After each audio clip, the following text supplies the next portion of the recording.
साथियों, आवाज इंडिया पर आपका स्वागत है। हम लोग इस वक्त उत्तर प्रदेश के बस्ती जिले में हैं और हमारे साथ में समाजवादी पार्टी के जिला कार्यकारी सदस्य पंकज निषाद जी है। सर, बहुत बहुत स्वागत है आपका।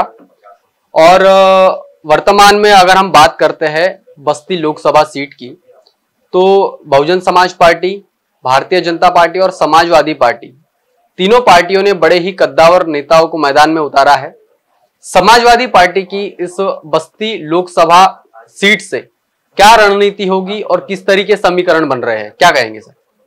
सर देखिए, बस्ती के जो प्रत्याशी हैं, सबसे पहले मैं आपके चैनल को बहुत धन्यवाद देता हूं हाथ जोड़ के। जी, थैंक यू। बस्ती के जो प्रत्याशी आदरणीय राम प्रसाद चौधरी जी, ये पिछले कई सालों से सक्रिय राजनीति में है। बस्ती में कई बार ये मंत्री विधायक रहे हैं और ये जनता के सुख दुख में हमेशा शामिल रहते हैं।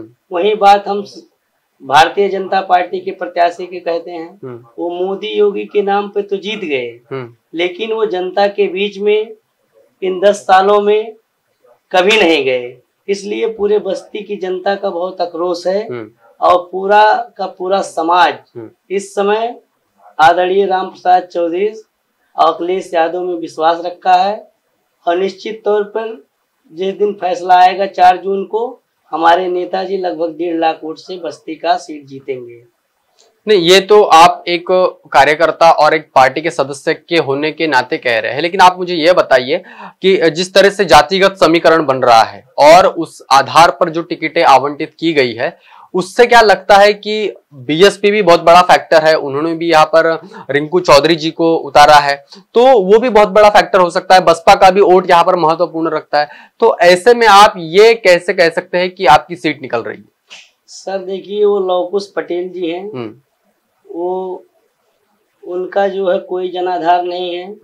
पूरे जो है बस्ती जनपद में लोग उनको बहुत अच्छी तरीके से जानते हैं। उनका कोई राजनीतिक वो नहीं है। नहीं, लेकिन उनके पिताजी दो बार विधायक रहे हैं। वो भी मंत्री जी की देन थी तब थे, नहीं तो उनके पिताजी को लोग को नहीं जानते थे, तो लवकुश पटेल को कौन जानेगा। वो मंत्री जी की देन थी कि वो विधायक थे, इसका कोई असर नहीं है। और लेकिन बसपा का जो कैडर वोट है वो बसपा के साथ में है। बसपा का देखिए जो कैडर वोट है, जो बसपा में अब समझदार लोग हैं, जिनको संविधान बचाना है, लोकतंत्र बचाना है, वो समाजवादी की तरफ अपना रुख दिखा रहे हैं। और ये हम लोग गांव-गांव जा करके लोगों में पता भी किए, लोगों ने खुद कहा है कि अब की हम लोग लोकतंत्र और संविधान बचाने के लिए वोट कर रहे हैं, इसलिए हम लोग साइकिल को देंगे।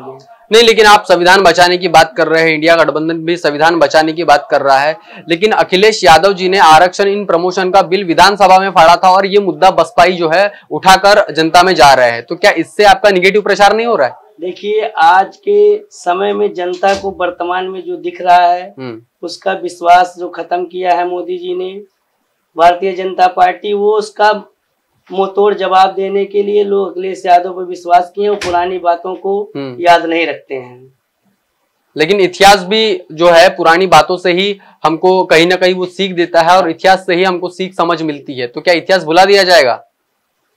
लेकिन देखिए, पिछले चुनाव में बहन जी के साथ अखिलेश यादव जी ने गठबंधन किया था, तो उस समय नहीं याद आया।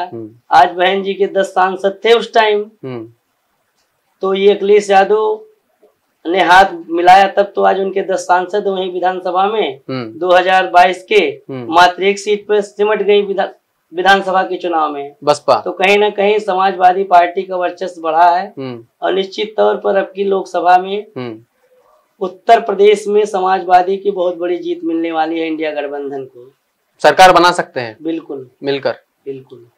तो ये थे पंकज निषाद जी, जिन्होंने कहा कि इंडिया गठबंधन और समाजवादी पार्टी उत्तर प्रदेश में उभर कर आएगी और शायद सरकार का भी हिस्सा रह सकती है। हाँ, ये तो हालांकि 4 जून को ही पता चलेगा कि किस और नतीजे आते हैं। तब तक आप देखते रहिए आवाज इंडिया टीवी। पंकज जी, आपका बहुत बहुत धन्यवाद।